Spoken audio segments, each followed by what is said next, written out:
The train lurched to a stop at Roswell, New Mexico territory, and Katherine Preston gripped the armrest so hard her knuckles turned white, convinced the iron beast would shake itself apart before she could even step onto solid ground.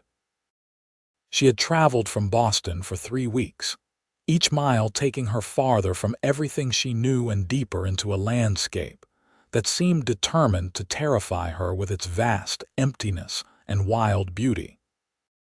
Through the dusty window, she could see a town that looked nothing like the photographs in the matrimonial agency's office. No neat brick buildings or paved streets, just weathered wood structures and dirt roads that disappeared into an endless horizon of scrubland and distant mountains. Her hands trembled as she smoothed down her traveling dress, dark blue wool that felt far too heavy for the New Mexico heat, even in late October of 1882. The other passengers filed past her, ranch hands and traders who moved with easy confidence, while Katherine sat frozen in her seat. She had responded to Franklin Dalton's advertisement for a bride 6 months ago, exchanging letters that painted a picture of a decent man running a cattle ranch. His words had been simple but kind, describing a life that needed a woman's touch and promising protection and respect. Never once had he mentioned how vast and terrifying the wilderness would be, or perhaps she simply had not understood what wilderness truly meant until this moment. "Miss, this is the end of the line," the conductor said gently, noticing her hesitation. "You getting off here?" Katherine forced herself to stand, legs unsteady beneath her. "Yes, I am meeting someone." The conductor helped her down the steep steps with her trunk and 2 carpetbags, setting them on the wooden platform. The heat hit her immediately, dry and intense despite the season, so different from the humid warmth of Boston summers. She stood there clutching her reticule as the train pulled away with a shriek of steam and grinding metal, leaving her alone on the platform with her luggage and her racing heart. The town stretched before her, a collection of buildings that looked temporary somehow, as if a strong wind might blow them all away. Men on horses rode down the main street, their spurs jingling. A woman in a faded calico dress swept the porch of what appeared to be a boarding house. In the distance, Katherine could see nothing but open land stretching endlessly in every direction, broken only by strange plants she did not recognize and rock formations that looked like giants had scattered them across the earth. "Miss Preston." She spun around to find a man standing a respectful distance away, hat in his hands. He was tall and lean with sun-darkened skin and light brown hair that needed cutting. His eyes were a striking blue-gray, the kind that seemed to see too much, and his face was angular with the weathered look of someone who spent every day outdoors. He wore work clothes, denim pants and a cotton shirt with a leather vest, all covered in a fine layer of dust. This had to be Franklin Dalton, her intended husband, and Katherine's first thought was that the photograph he had sent did not do justice to how solid and real he looked standing before her. "Mr. Dalton," she managed, her voice barely above a whisper. "Yes, madam. Welcome to Roswell." His voice was low and steady, with an accent that spoke of years in the territory. He seemed nervous too, she realized, the way he turned his hat in his hands and did not quite meet her eyes. "I hope the journey was not too difficult." "It was very long," Katherine said honestly. "I have never traveled so far before." Franklin nodded and moved to pick up her trunk, lifting it easily onto his shoulder. "My wagon is just over here. The ranch is about an hour's ride west of town, an hour into the wilderness." Katherine's stomach clenched with anxiety, but she followed him to where a sturdy wagon stood hitched to 2 horses. The animals were enormous up close, and she instinctively took a step back. Franklin noticed and paused in securing her trunk in the wagon bed. "Have you been around horses much, Miss Preston?" No, never. In Boston, we took carriages, but I never stood close to the horses. She felt foolish admitting it, but lying seemed worse. His expression softened. These are gentle. This one here is Molly and the other is Bess. They have been pulling this wagon for 5 years and know the way home better than I do. Katherine forced herself to step closer and reached out a tentative hand. The horse named Molly turned to look at her with a large brown eye that seemed surprisingly intelligent and kind. Franklin guided Katherine's hand to the horse's neck, showing her how to stroke the warm coat. The animal's solid presence was both frightening and somehow reassuring. "See, she likes you already," Franklin said with a small smile that transformed his serious face. He helped Katherine onto the wagon seat, his hands steady and respectful as he boosted her up. She arranged her skirts and clutched the seat edge as he climbed up beside her and took the reins. With a soft click of his tongue, the horses started forward, pulling them away from the town and into the open country. The road, such as it was, wound through terrain unlike anything Katherine had ever imagined. The ground was sandy and dotted with scrub brush, strange spiky plants, and rocks in shades of red and brown. In the distance, mountains rose in jagged peaks, their slopes covered in what looked like more brush and stone. The sky stretched overhead in a dome of blue so vast and clear it made her dizzy to look at it. There were no trees to break the horizon, no buildings, no signs of civilization at all. Once they left Roswell behind, Katherine's breathing grew shallow. She tried to focus on the rhythmic sound of the horses' hooves, the creak of the wagon wheels, anything but the overwhelming emptiness surrounding them. Back home, you were never more than a street away from people, shops, churches, policemen. Here, there was nothing and no one. If something happened, who would help them? What lived out in that vast space between scattered rocks and brush? "Are you all right, Miss Preston?" Franklin's voice broke through her spiraling thoughts. "I did not realize it would be so open," she said, trying to keep her voice steady. "So empty." "It is not empty once you know how to look at it," Franklin said gently. "See that movement over there? Those are pronghorn, what folks call antelope. And if you watch the sky, you will see hawks and eagles. There are rabbits and coyotes, lizards and snakes, all kinds of life. You just have to learn to see it." "Snakes?" Katherine shuddered. "Are there many dangerous animals?" Franklin was quiet for a moment, and she appreciated that he did not immediately reassure her with comfortable lies. "There are rattlesnakes, yes, and scorpions. You have to watch where you step and check your boots before putting them on. Coyotes will not bother people, though they will go after chickens if you are not careful. Mountain lions stay in the high country mostly, and bears are rare this far south." Each word made Katherine's anxiety tighten in her chest. "I see. I know it must seem frightening right now," Franklin said, his voice understanding. "But I will teach you everything you need to know to stay safe. The wilderness can be harsh, but it follows rules, and once you learn them, it is not as dangerous as it seems." Katherine nodded, not trusting her voice. She wanted to believe him, but the landscape stretching endlessly around them felt hostile and alien. A gust of wind kicked up dust devils in the distance, spinning columns of dirt that danced across the desert floor. She flinched when a bird she did not recognize let out a harsh cry somewhere nearby. Franklin noticed every small reaction, she could tell, but he did not comment. Instead, he pointed out features of the land as they traveled, telling her about the ranch and what to expect. He had 200 head of cattle ranging over several thousand acres of grazing land. He employed 3 ranch hands, 2 Mexican brothers named Miguel and Carlos, and a young man from Texas called Jim. There was a main house, a bunkhouse for the hands, a barn, and various outbuildings.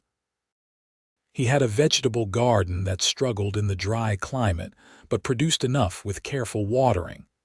His nearest neighbors were 5 miles to the south. 5 miles. In Boston, you could walk 5 blocks and pass hundreds of people. Here, your nearest neighbor was 5 miles of empty wilderness away. "Do you ever feel lonely?" Katherine asked before she could stop herself. Franklin considered the question seriously. "Sometimes, yes. That is one reason I wrote to the matrimonial agency. This land can be beautiful and rewarding, but it is not easy to face it alone. I was hoping for a partner, someone to share the work and the life with." "I have always been surrounded by people," Katherine admitted. "My father's house in Boston was in a neighborhood full of families. There were shops and churches and social calls. After he died and left debts I could not pay, I had to sell the house and move to a boarding house. Even there, I was never alone. There were always voices through the walls, people in the hallways."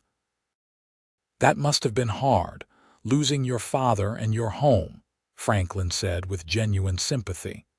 "It was.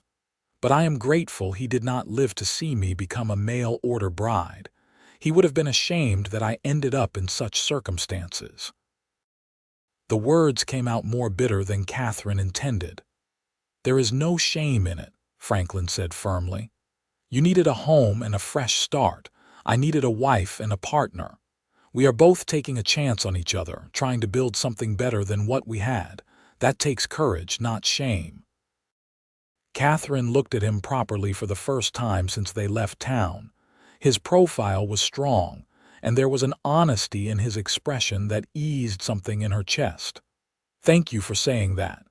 It is the truth, Miss Preston." They rode in more comfortable silence for a while, and Katherine tried to take in the landscape with less fear and more curiosity. She noticed details she had missed before. Small wildflowers blooming in improbable places, the way the light played across the rocks, the sense of space and freedom that might be appealing if it were not so terrifying. Franklin pointed out a cluster of buildings in the distance, explaining it was his ranch, their ranch now, she supposed. As they drew closer, Katherine could see the main house was a low adobe structure with a covered porch running along the front. It looked solid and permanent, built to withstand the harsh climate. The other buildings were arranged in a loose compound, all connected by well-worn paths. A windmill turned slowly in the breeze, its blades creaking. A few chickens scratched in the dirt near what must be the coop. The barn was larger than she expected, sturdy and well-maintained. 3 men emerged from the barn as the wagon approached, wiping their hands on their pants.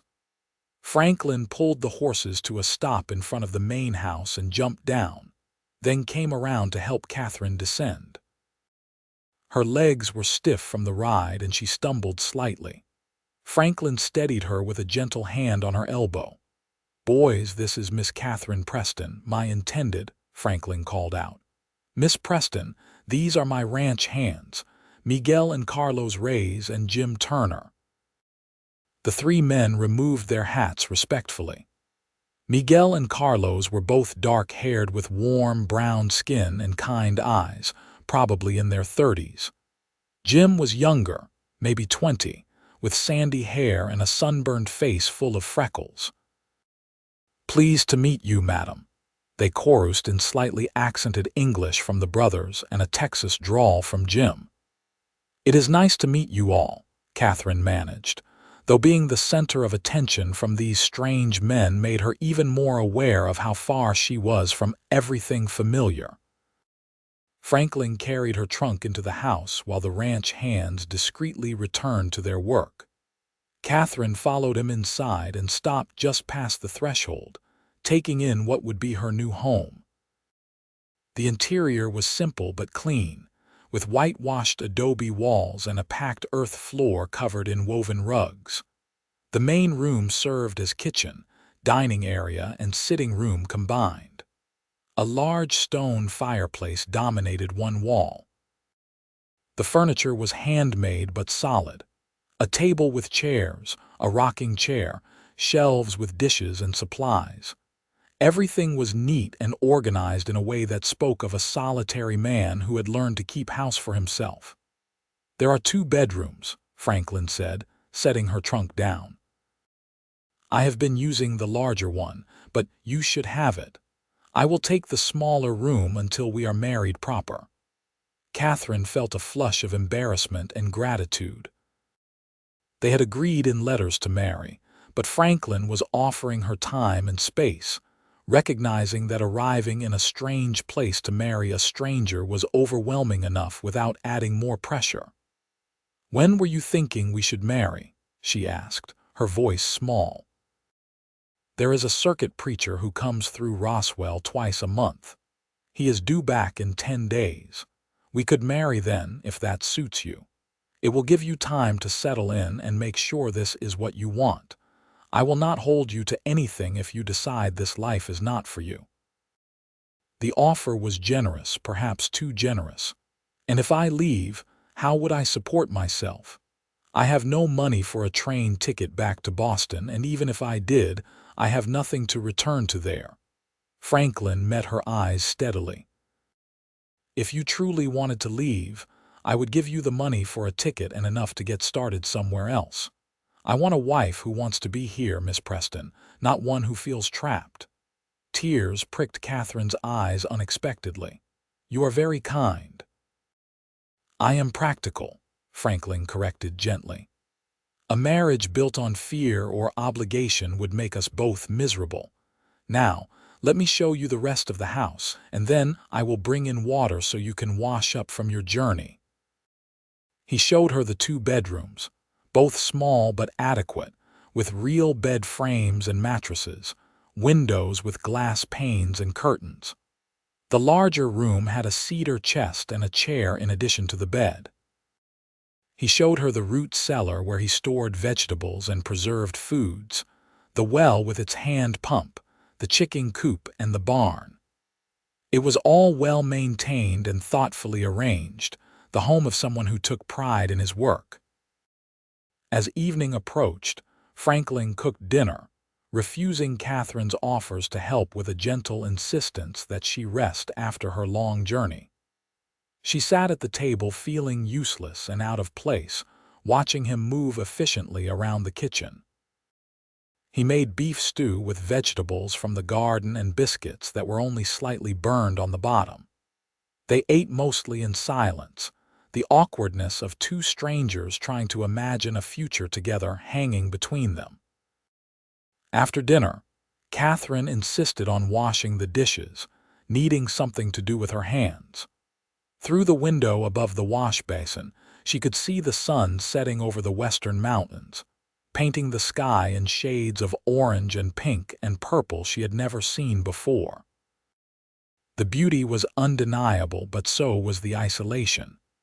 As darkness fell, the wilderness pressed closer, full of unfamiliar sounds. The distant howl of coyotes, the rustle of wind through brush, the creak of the windmill.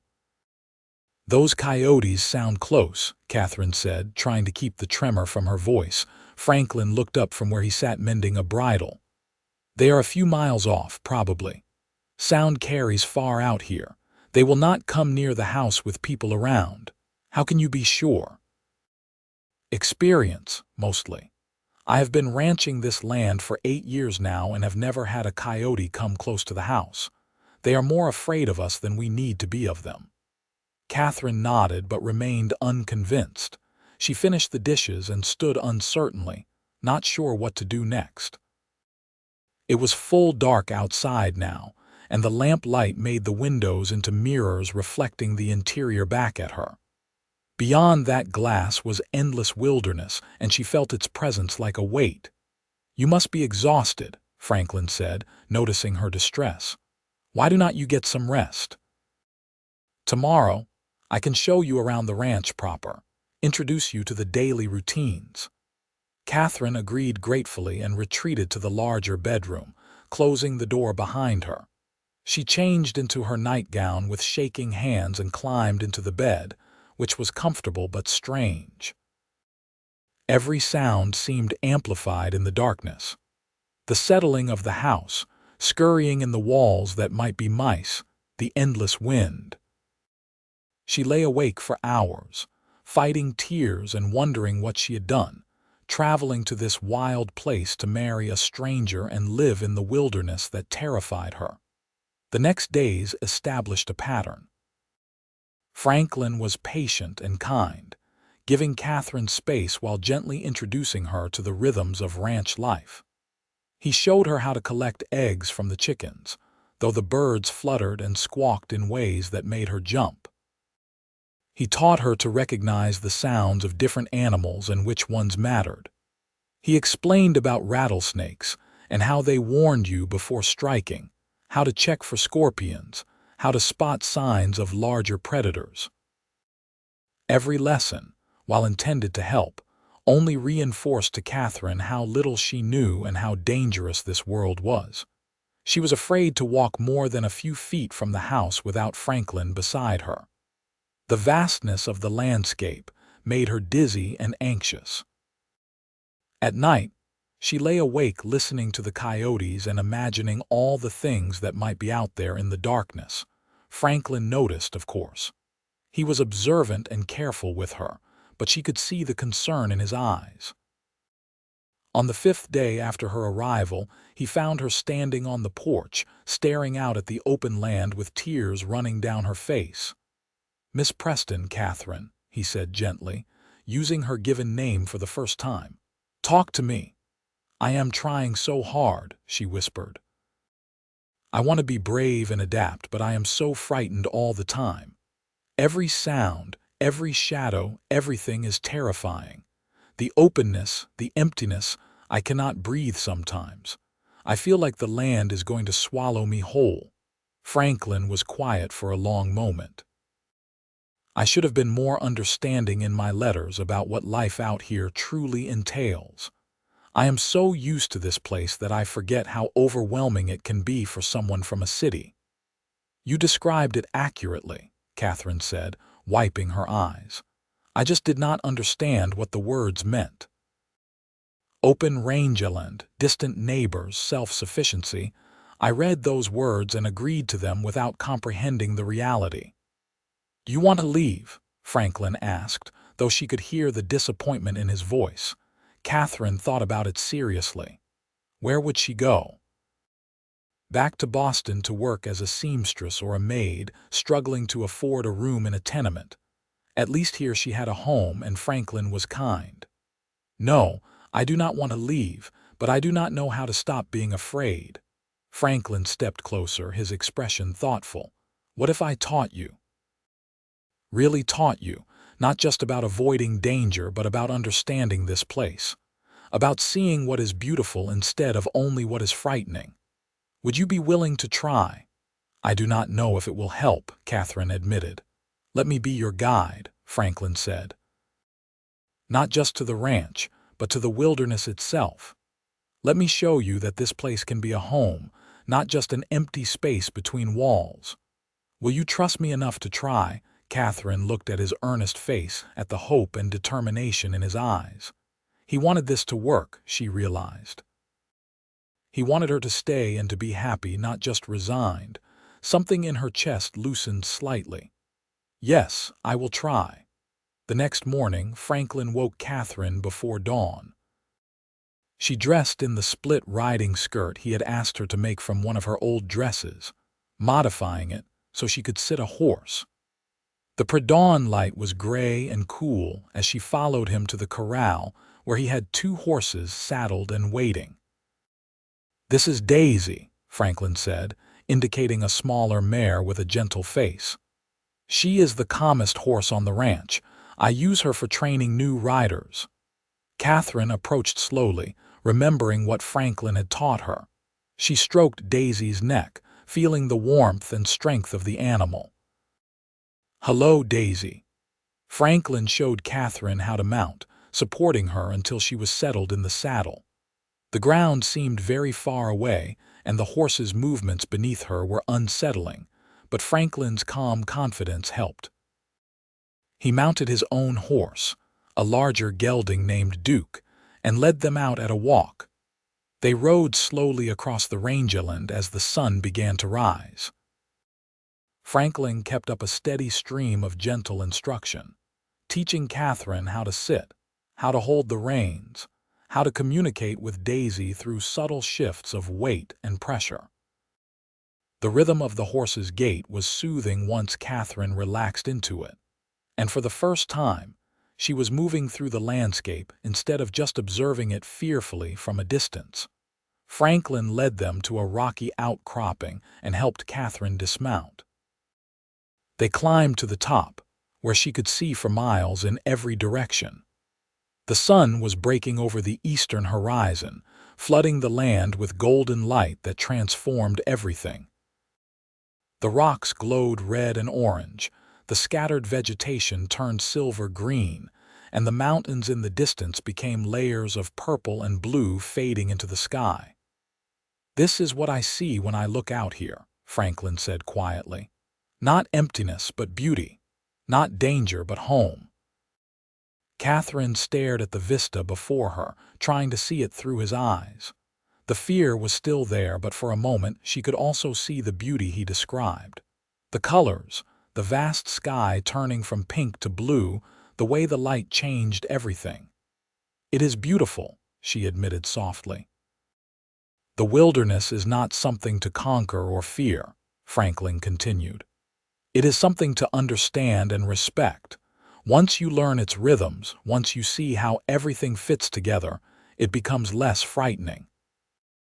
They stayed on the outcropping as the sun fully rose, and Franklin pointed out features of the land. Where the cattle liked to graze, the path of a dry creek that flowed only after rare rains, the distant line of cottonwood trees that marked a permanent spring. He told her about the seasons here, how different they were from what she knew. He described the summer monsoons that brought dramatic thunderstorms and the cold, clear winters with occasional snow. As they rode back to the ranch, Katherine felt a small shift inside her. She was still afraid, but the terror had eased to anxiety, a level she could function through. Franklin had given her a glimpse of something beyond her fear, a possibility that she might one day see this land as he did. Over the following days, Franklin continued Katherine's education with patience and care. He taught her to ride more confidently, taking her on longer trips around the ranch. He showed her the vegetable garden and how to coax plants to grow in the difficult soil, explaining about water conservation and which crops did best in the climate. He took her to meet the cattle, letting her see that they were just animals, not the dangerous beasts she had imagined. Most importantly, he taught her about the desert itself. He showed her animal tracks and explained which were harmless and which to be cautious of. He taught her about the plants, which were poisonous, which were edible, which had medicinal uses. He pointed out birds and explained their calls. He helped her understand that the wilderness was not silent emptiness, but a complex living system that she could learn to read. Katherine was a diligent student, though her progress was slow. She still jumped at sudden sounds and felt anxious away from the house, but gradually the overwhelming terror began to recede. Franklin was endlessly patient, never pushing her beyond what she could handle, always encouraging her small victories. When she managed to ride to the southern fence line without panic, he celebrated as though she had accomplished something truly remarkable. When she identified a hawk by its call, his genuine pride in her made her feel capable for the first time since arriving. The ranch hands watched this process with quiet approval. Miguel taught Katherine some Spanish words, which helped her feel less isolated. Carlos showed her his technique for making tortillas, something practical she could contribute to the household. Jim, who was shy but sweet, carved her a small wooden bird that she treasured. They all seemed to understand what Franklin was doing and supported it in their own ways, helping Katherine feel less like a terrified outsider and more like part of the ranch community. The evening before the circuit preacher was due in Roswell, Franklin and Katherine sat on the porch watching the sunset. This had become their routine, these quiet moments at day's end when the heat eased and the sky put on its spectacular show. Katherine no longer flinched at every sound, though she still preferred to be inside before full darkness fell. "Tomorrow we can ride into town and marry if you still want to," Franklin said, his voice carefully neutral. "But if you need more time, the preacher will be back in 2 weeks." Katherine considered the question seriously. She was still afraid of the wilderness, still overwhelmed sometimes by the isolation and the strangeness of this life. But she was also learning, growing, becoming someone who could function here. And Franklin, he had been everything she could have hoped for. Kind, patient, respectful, genuinely invested in her well-being and happiness. She found herself watching for him during the day, enjoying their conversations in the evening, appreciating the solid, steady presence he brought to her chaotic emotions. "I do not need more time," Katherine said. "I want to marry you tomorrow." Franklin turned to look at her, surprise and pleasure evident in his expression. "You are sure?" "I am sure," Katherine confirmed. "I am still learning to manage my fear, and I imagine I will be for a long time. But I trust you, Franklin. You have shown me such patience and kindness. You have tried to help me instead of dismissing my feelings or expecting me to simply adapt. That means everything to me." "You have been braver than you give yourself credit for," Franklin said softly. "Facing your fears every day, trying even when you are terrified, that takes real courage." "I have a good teacher," Katherine said with a small smile. Franklin reached over and took her hand, the first truly romantic gesture between them. His hand was calloused and work-roughened, warm and steady. Katherine felt her heart beat faster, a different kind of nervousness than the constant anxiety she had carried since arriving. This was the nervousness of possibility, of taking a step toward a future she was choosing rather than one forced upon her by circumstance. They rode into Roswell the next morning, both dressed in their best clothes. Katherine wore a dress she had carefully preserved during the journey, a soft green that brought out her eyes. Franklin wore a clean shirt and vest, his hair still damp from washing. They were both nervous and quiet on the ride, but Franklin kept her hand in his whenever he did not need both for the reins. The preacher married them in the small church, with Miguel, Carlos, and Jim as witnesses. The ceremony was simple and brief, but Katherine felt the weight of the vows they spoke. Franklin promised to honor and protect her, and she promised to be a true and faithful wife.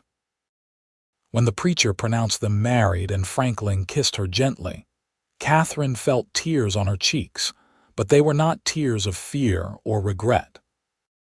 They were tears of relief and hope, of a door closing on her old life and another opening onto something new and unknown, but no longer quite so terrifying. They had dinner at the town's small restaurant to celebrate, a rare treat. Over steak and potatoes, they talked more freely than they had before, the formality of being engaged melting away into the easier intimacy of a married couple. Franklin told her about his childhood in Missouri and how he had come west as a young man seeking opportunity. Katherine shared more about her life in Boston, her father's slow decline after her mother's death, the scramble to survive after losing everything. "You miss it?" Franklin asked. "The city, I mean." Katherine thought about it. "I miss some things. The concerts, the shops, the feeling of being surrounded by people and activity. But those were surface things, distractions mostly. I was lonely there too in a different way, At least here the loneliness is honest, and you have helped make it less lonely." "I was lonely before you came," Franklin admitted.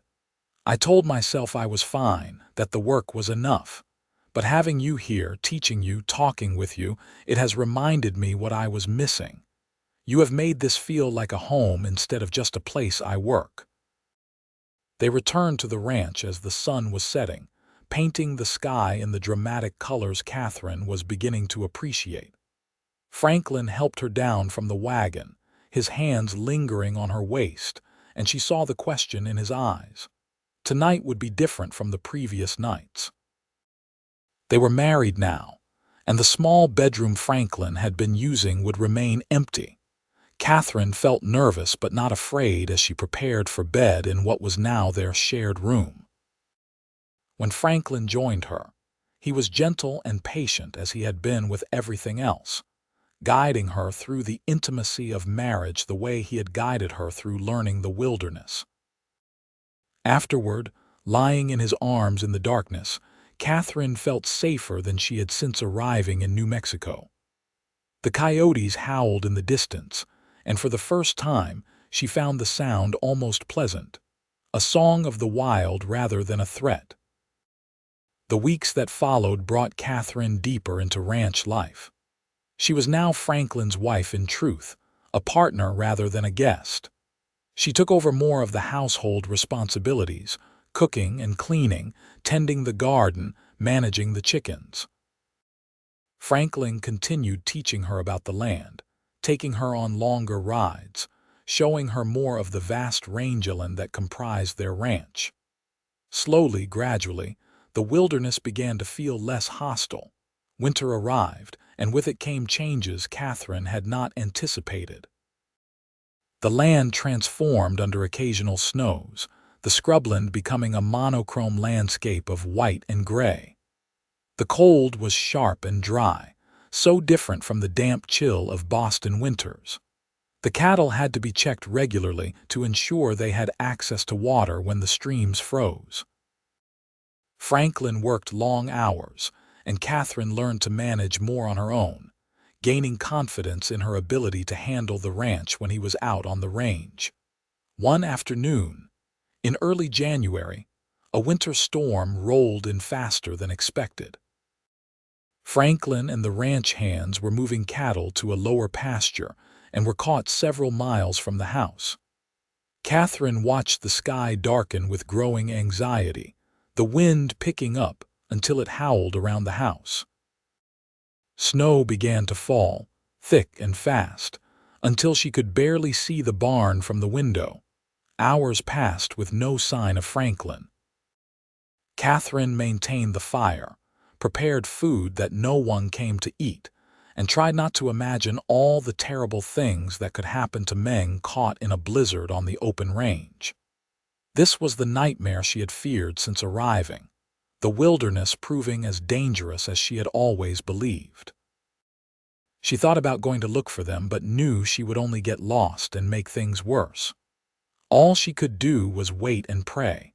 It was full dark when she finally heard the stamping of horses outside. She rushed to the door and flung it open to find Franklin and the ranch hands leading their mounts into the barn, all of them covered in snow and ice. Relief flooded through her so intensely she felt dizzy. Franklin came to the house after securing the horses, his face red with cold, his clothes crusted with ice. "I am sorry," he said immediately. "We got turned around in the storm and had to wait it out in a draw until we could see well enough to find our way back."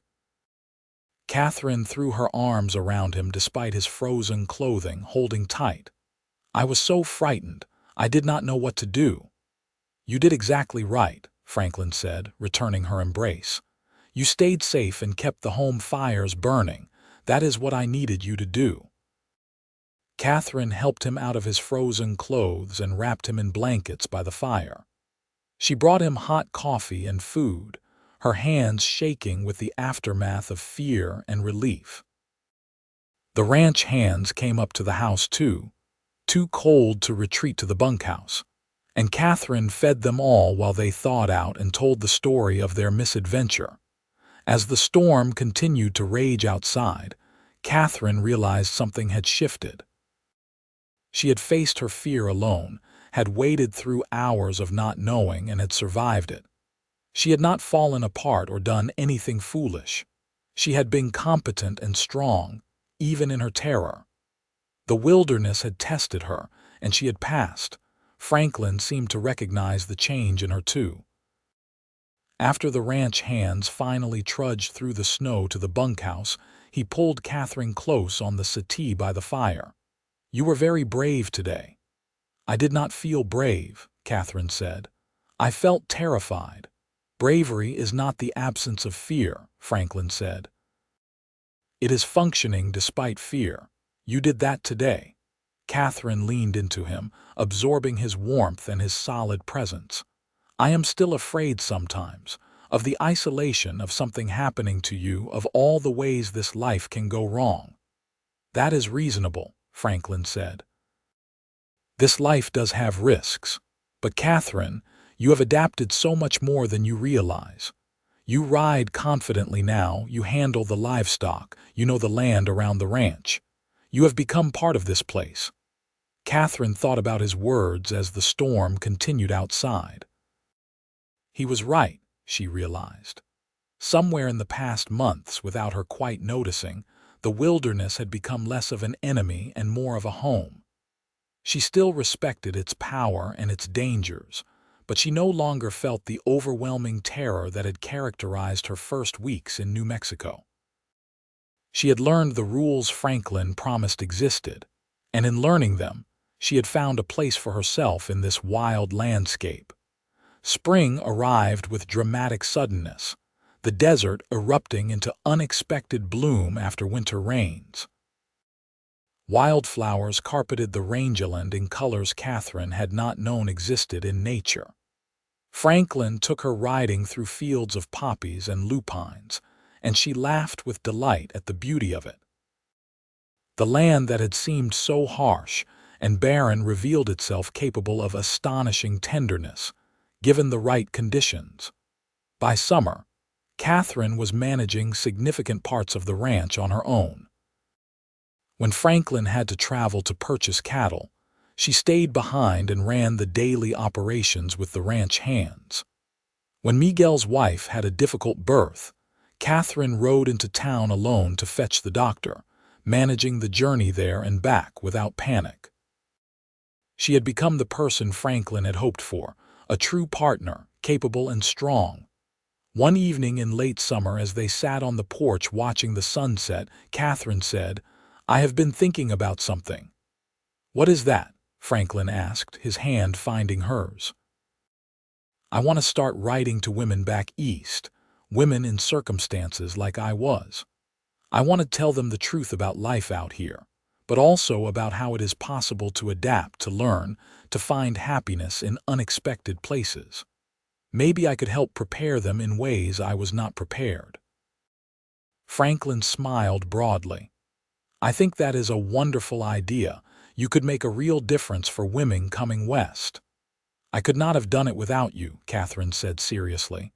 "Without your patience and your teaching, I would have failed. You became my guide through the wilderness, and in doing that, you helped me find myself." "You did the hard work," Franklin said. "I just showed you the path. You walked it yourself." They sat in comfortable silence as the sky turned from gold to pink to purple. Katherine thought about the frightened woman who had arrived in Roswell nearly a year ago, paralyzed by fear of the vast wilderness. That woman felt like a stranger now. In her place was someone stronger, someone who had learned to see beauty alongside danger, someone who had found home in the most unlikely place. "I am happy here," Katherine said, surprising herself with the realization. "Truly happy. This place that terrified me has become the place I belong." Franklin lifted her hand to his lips and kissed it gently. "You have made it home for both of us. Not just the house, but the whole ranch, the whole territory. You belong to this land now, and it belongs to you." As autumn approached again, marking a full year since Catherine's arrival, she discovered she was pregnant. The news brought mixed emotions: joy at the prospect of starting a family with Franklin, but also fear about bringing a child into the harsh wilderness environment. Franklin was delighted and immediately began making plans for enlarging the house to accommodate a nursery. The pregnancy was difficult in the summer heat, but Catherine managed, drawing on the strength she had built over the past year. She continued her work around the ranch as long as she was able, refusing to be confined indoors. When the winter cold arrived, she found it easier to be pregnant in the dry cold than she had expected, and she spent the long evenings preparing clothing and blankets for the baby. Franklin was attentive and tender, treating her like spun glass. She had to remind him that she had faced down the wilderness and survived. A pregnancy was not going to defeat her. The ranch hands were equally excited, all three of them working on various projects for the baby. A cradle, a rocking horse for when the child was older, carved toys and decorations. Catherine went into labor on a cold February night, attended by the doctor from Roswell and the wife of their neighbor to the south, who had experience with births. Franklin paced outside the bedroom, his boots wearing a path in the floor. The labor was long and difficult, but Catherine drew on the reserves of strength she had built facing the wilderness. If she could conquer her fear of the vast openness, she could manage this. Their son was born at dawn, arriving with the morning light. He had his father's blue-gray eyes and strong features, and Catherine fell in love with him instantly. Franklin held his son with trembling hands, tears streaming down his face as he looked at his family. "What should we name him?" Catherine asked, exhausted but happy. "I was thinking Henry, after my father," Franklin said. "Henry Dalton." "What do you think, Henry?" Catherine repeated softly. "I love it." The baby changed everything and nothing. The ranch work continued, but now there was an infant to care for as well. Catherine managed both with the efficiency she had learned from running the ranch. She strapped Henry to her back in a sling and went about her chores, talking to him as she worked. Franklin was a devoted father, taking every opportunity to hold and play with his son. As Henry grew from infant to toddler, Catherine watched him develop a natural comfort with the wilderness that had taken her years to achieve. He chased lizards and laughed at the coyotes howling in the distance. He learned to ride before he could properly walk, sitting in front of Franklin on Duke's saddle. He was a child of the desert, as natural to this landscape as the cacti and the hawks. Watching her son, Catherine realized how far she had come. The woman she had been, terrified of every sound and shadow, would not recognize the woman she had become. She could track cattle, handle a rifle, ride for hours across the range. She knew the names of the plants and animals, understood the rhythms of the seasons, could read the sky for signs of coming weather. The wilderness that had nearly broken her had instead forged her into someone stronger than she had ever imagined she could be. 2 years after Henry's birth, Catherine gave birth to a daughter they named Sarah. The second birth was easier, and Catherine was up and moving within days. Sarah was different from her brother, quieter and more contemplative, but she too took to the ranch life with the ease of a child born to it. Catherine now had 2 small shadows following her around as she worked, learning from her as she had learned from Franklin. The ranch prospered as the years passed. Franklin's careful management and hard work, combined with Catherine's competent partnership, allowed them to expand their cattle operation and improve their property. They built a larger house with real wooden floors and multiple bedrooms. They added more livestock and improved their water sources. The vegetable garden flourished under Catherine's dedicated care. Katherine began writing regular letters to women back east, as she had planned. She was honest about the difficulties of frontier life, but also about its rewards. She explained about the fear and how to manage it, about the importance of finding a guide who would teach rather than dismiss. Several women wrote back saying her letters had helped them prepare for their own journeys west, and that meant more to Katherine than she could express. The ranch hands remained with them through the years, becoming family rather than just employees. Miguel and Carlos brought their wives and children to work parcels of land. Franklin sold them at generous prices, establishing a small community of neighbors. Jim eventually married a girl from town and built a house on the eastern section of the ranch.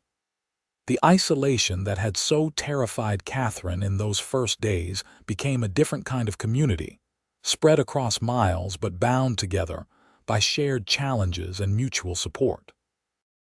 As Katherine approached her 40th birthday, she sometimes thought back to that terrified woman who had stepped off the train in Roswell 17 years earlier.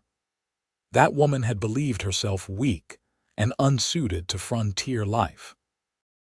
She had been convinced the wilderness would kill her or drive her mad. She had seen only danger and emptiness in the landscape stretching endlessly around her. That woman had been wrong about so many things.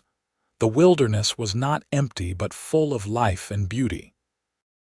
It was not merely dangerous but also magnificent, demanding respect rather than fear. And Katherine herself had not been weak but simply untested.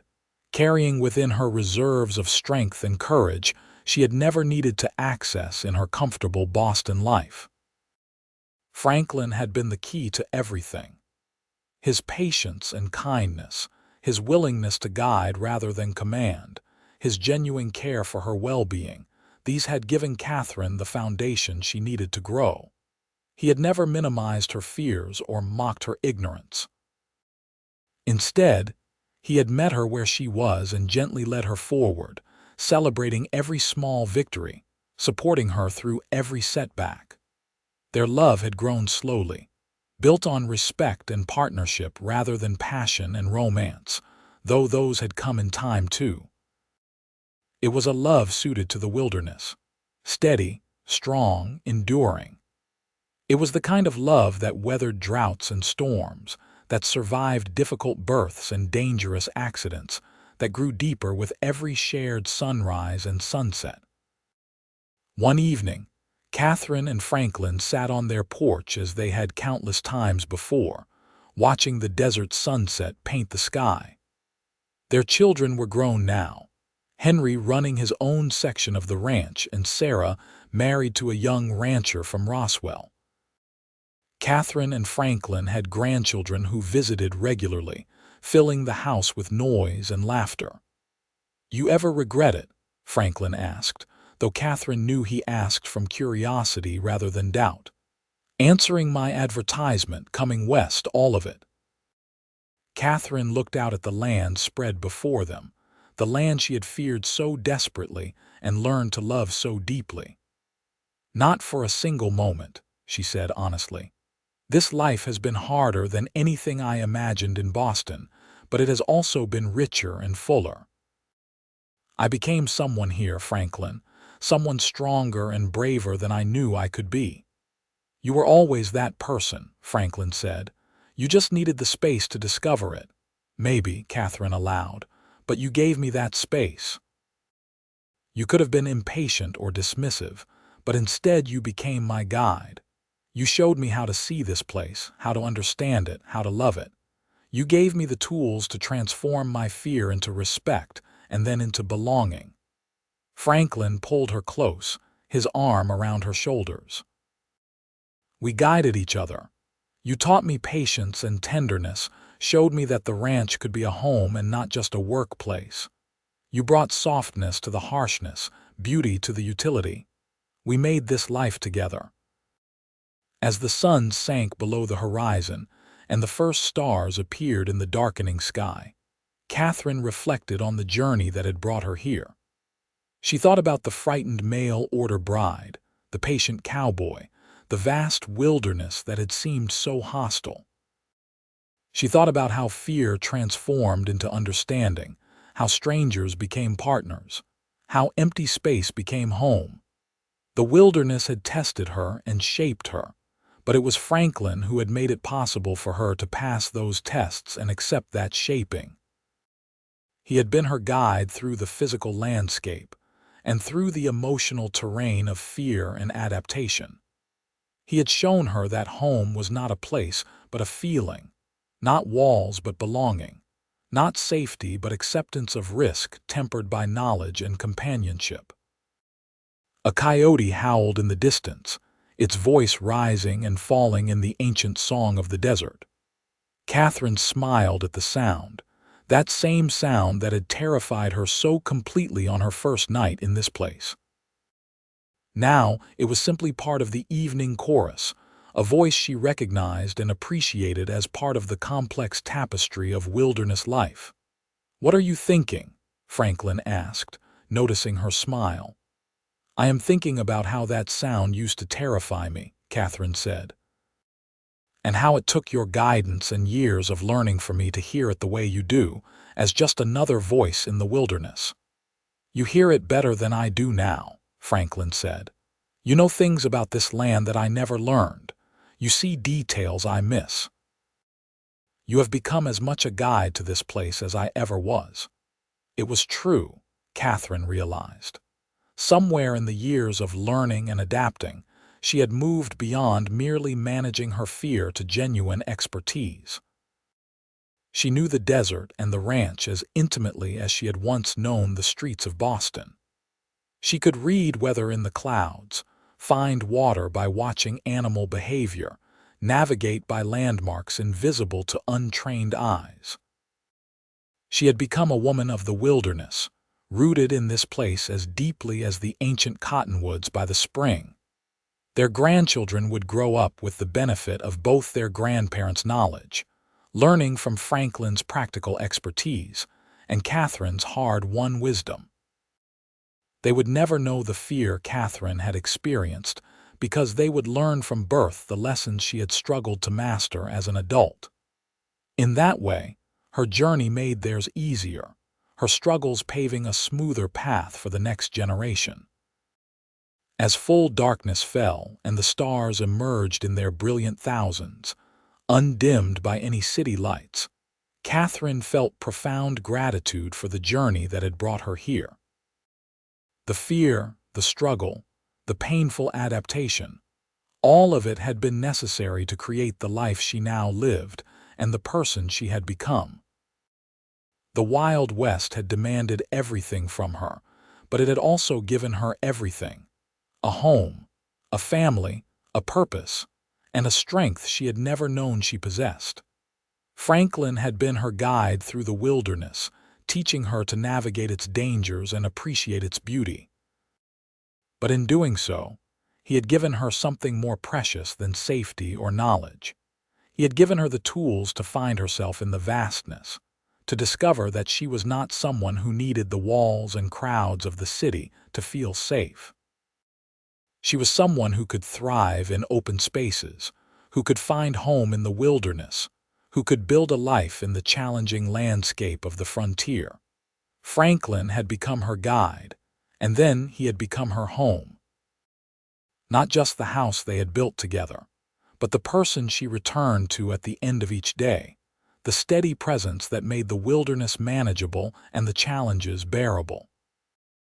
He was the anchor that allowed her to venture into the unknown without fear of being lost, because she always knew she could find her way back to him. As they sat together in the peaceful darkness, the ranch quiet around them, Katherine thought about the circuitous path that had brought them together. A woman fleeing debt and shame, a man seeking partnership in an isolated place, an advertisement in a matrimonial newspaper, letters exchanged between strangers. Such an improbable beginning for such a profound connection, but perhaps it was not so improbable after all. Perhaps the wilderness drew together the people who were brave enough or desperate enough to face it, and in facing it together, they forged bonds stronger than those created in easier circumstances. Shared challenges created shared strength. Mutual vulnerability became mutual support. Two people learning to navigate the harsh landscape together built something that could withstand anything the wilderness threw at them. "We should go in," Franklin said eventually. "It is getting cold." Katherine rose with him, but before they went inside, she turned for one last look at the land spread out in moonlight. The desert was beautiful in the darkness, mysterious and alive with nocturnal creatures pursuing their ancient patterns. It was still capable of danger, still demanding respect and caution, but it was her home now in a way that transcended fear. She had arrived in Roswell terrified of the wilderness, convinced it would destroy her. Instead, with Franklin as her guide, she had learned to understand it, to respect it, and eventually to love it. The cowboy who had promised to teach her how to survive had taught her how to thrive. He had become her guide through the physical landscape, and her home in the emotional terrain of building a life in a challenging place. Together, they had created something beautiful in the wilderness. A family, a legacy, a love story written in the dust and stone of the New Mexico desert. It was a story of fear transformed into courage, of strangers becoming partners, of a vast and empty landscape becoming the fullest and richest of homes. As Katherine followed Franklin into their house, she carried with her the certainty that every fear she had faced, every lesson she had learned, every challenge she had overcome had been worth it. The mail-order bride who had been so afraid of the wilderness had found something more valuable than safety in her cowboy guide. She had found herself, and in finding herself, she had found her true home. The door closed behind them, shutting out the desert night but not separating them from it. Inside or outside, they were part of the wilderness now, woven into its fabric as completely as any native plant or animal. They had earned their place here through sweat and tears, through patience and perseverance, through the daily choice to stay and build rather than flee to easier places. This was their home, wild and beautiful and hard-won. This was their love story, written in dust devils and desert blooms, in cattle drives and storm-sheltered nights, in patient teaching and courageous learning. This was their life, and Katherine would not trade it for any easier path, because easy paths did not lead to the kind of profound transformation she had experienced. The wilderness had demanded everything from her, and she had given it everything, and in that exchange, she had found more than she had ever dreamed possible. She had found strength she did not know she possessed, courage she had never been tested for, and love she had not known existed. She had found her guide and her home in the same person, and together they had built a life that honored both the beauty and the harshness of the wild western landscape they called home. Years continued to pass in the comfortable rhythm of ranch life. Katherine was now in her 60s, her hair gone silver but her body still strong from decades of physical work. Franklin was graying too, moving a bit slower but still rising before dawn to check on the cattle and horses. They had lived through droughts and floods, good years and bad, but the ranch remained steady, a testament to their dedication and partnership. Their children had given them 8 grandchildren in total, all of them growing up with the ranch as their playground and classroom. Katherine and Franklin passed on their knowledge deliberately and thoroughly, wanting to ensure the next generation understood both the practical skills and the deeper wisdom about living in harmony with the wilderness. Katherine still remembered her terror vividly enough to emphasize caution alongside confidence. She taught her granddaughters that being afraid was acceptable, even wise, but that fear should inform respect rather than paralyze action. She showed them how to observe, how to learn, how to build expertise that transformed fear into competence. She told them stories about arriving in Roswell as a frightened city girl, and how their grandfather had patiently taught her everything she needed to know. The grandchildren loved these stories, asking for them repeatedly. They were fascinated by the idea of their capable grandmother ever being afraid of anything. They could not imagine her not knowing how to ride or being terrified of coyote songs. But Katherine insisted on telling the truth, wanting them to understand that courage was not inborn but developed. That strength came from facing challenges rather than avoiding them. Franklin taught the practical skills with the same patience he had shown Katherine decades before. He was a natural teacher, able to break complex tasks into manageable steps, quick to praise effort even when results were imperfect, always emphasizing safety without instilling fear. Watching him with their grandchildren, Katherine fell in love with him all over again, seeing the same qualities that had saved her reflected in his interactions with the next generation. One spring day, when wildflowers once again carpeted the desert, Katherine and Franklin rode out together as they had done countless times over the decades. Their horses were different now, the beloved mounts of their early years long since passed and replaced, but the ritual remained the same. They rode to the rocky outcropping where Franklin had first shown Katherine how to see the beauty in the wilderness landscape. They sat on the sun-warmed rocks, looking out over the rangeland that was as familiar to them now as their own faces. Katherine could identify every distant landmark, knew the location of every water source, could predict where the cattle would be based on the season and time of day. This land was written into her bones, a part of her identity as fundamental as her name. "Do you remember the first time I brought you here?" Franklin asked, his hand finding hers with the ease of long practice. "I remember being terrified," Katherine said with a small laugh. "Terrified of the ride, of falling off Daisy, of snakes in the rocks, of everything. But I also remember seeing the sunrise and thinking that maybe, possibly, I could learn to see what you saw." "You learned to see things I never noticed," Franklin said. "You brought a different perspective, city eyes seeing desert wonders that I took for granted." "We taught each other," Katherine said, echoing words they had spoken many times over the years. It was true in a way that never stopped being profound. Franklin had taught her the wilderness, and she had taught him to see it fresh through her initially frightened but gradually appreciating eyes. They sat in comfortable silence as the sun climbed higher, warming the desert morning. A hawk circled overhead, riding the thermal currents with effortless grace. In the distance, a dust devil spun itself into existence, danced across the desert floor and dissipated. The land was alive around them, constant in its change, familiar in its wildness. "I want you to know something," Katherine said eventually. "In case I do not say it enough, I want you to know that you saved me. Not just from poverty in Boston, but from a much smaller life than the one I have lived here. You could have left me to struggle and fail, but instead you chose to guide me.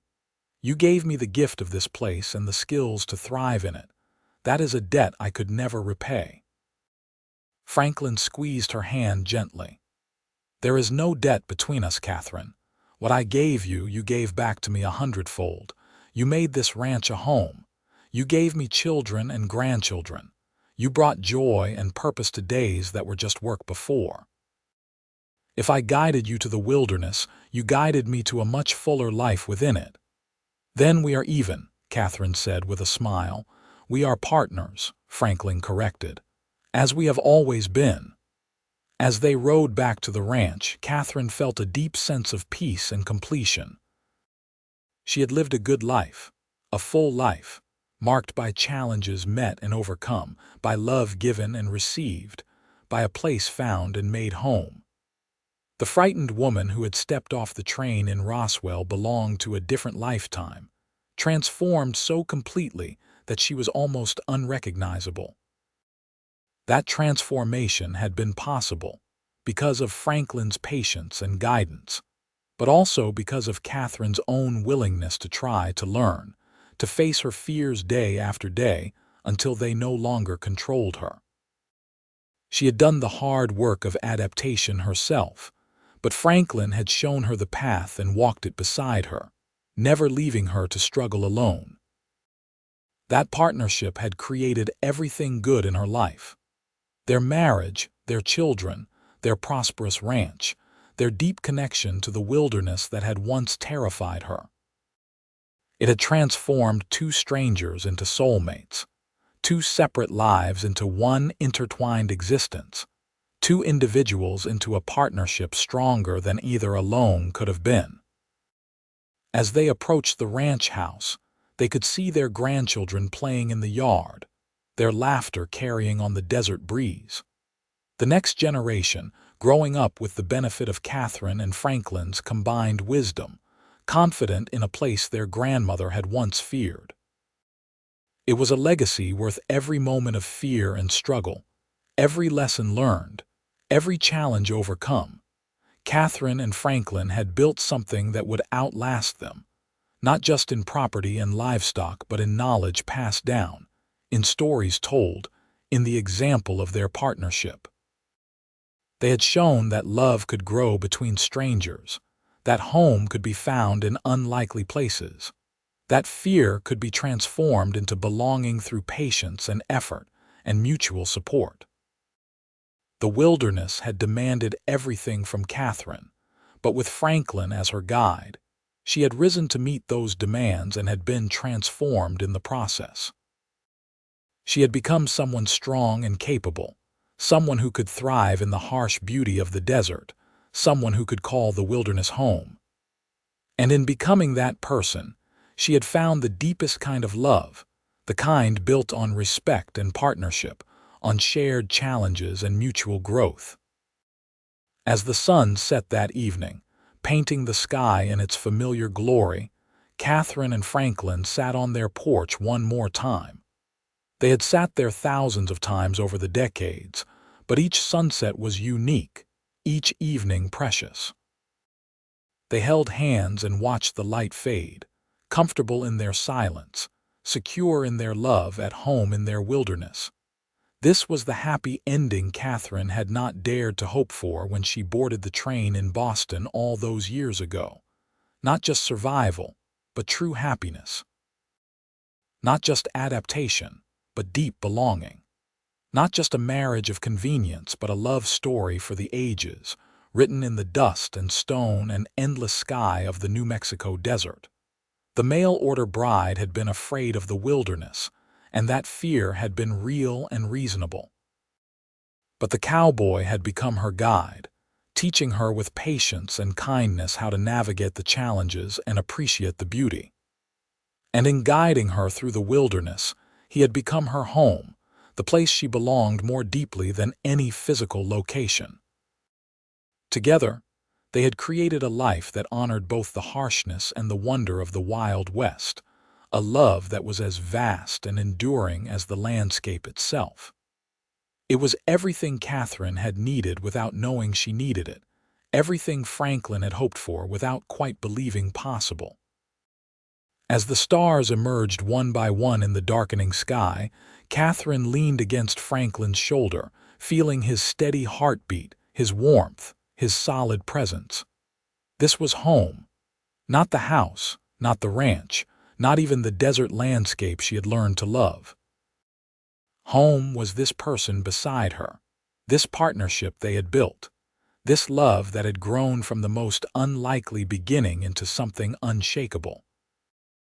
The wilderness spread out around them in the darkness, no longer frightening but familiar, a known landscape filled with known challenges and known beauties.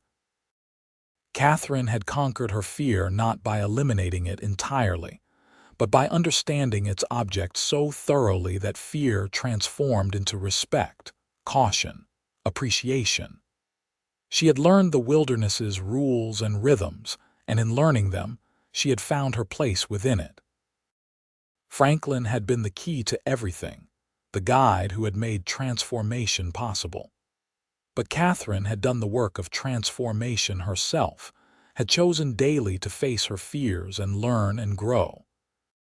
Together, their partnership had created something beautiful and lasting, a testament to the power of patience, teaching, courage, and love. As they finally rose to go inside for the night, Katherine took one last look at the star-filled sky, so vast and bright and clear. She thought about the journey that had brought her here, about the frightened woman and the patient cowboy, about fear transformed into love and strangers transformed into soulmates. She thought about the wilderness that had become home and the guide who had become that home's foundation. It had been a long journey from Boston to Roswell, from terror to belonging, from stranger to beloved wife. But every step had been worth it. Every fear faced had led to greater strength. Every lesson learned had opened new possibilities. Katherine had found in the wilderness something she had never found in the city, her true self, her deepest strength, her greatest love. The door closed behind them, and inside the warmth and light of their home, Katherine and Franklin moved through the familiar evening routine. Outside, the wilderness continued its ancient patterns, indifferent to human fears and hopes. But within the walls they had built together, love and partnership created a different kind of wilderness, a landscape of emotion and connection as vast and beautiful as the desert itself. Katherine had been afraid of the wilderness, and Franklin had become her guide. Together, they had built not just a home but a life, not just survived but thrived, not just adapted but truly belonged. Their love story was written in every sunset they watched together, every challenge they faced side by side, every moment of beauty discovered and shared. It was a story of transformation and courage, of patience and partnership, of fear overcome and love discovered. It was the story of a mail-order bride who found more than safety in the Wild West, who found her true self and her true home in a cowboy's patient guidance and enduring love. And it was a story with the happiest of endings, lived out day by day in the wilderness that had become home, with the guide who had become beloved, in a life that was everything neither of them had quite dared to hope for but both had worked to create together.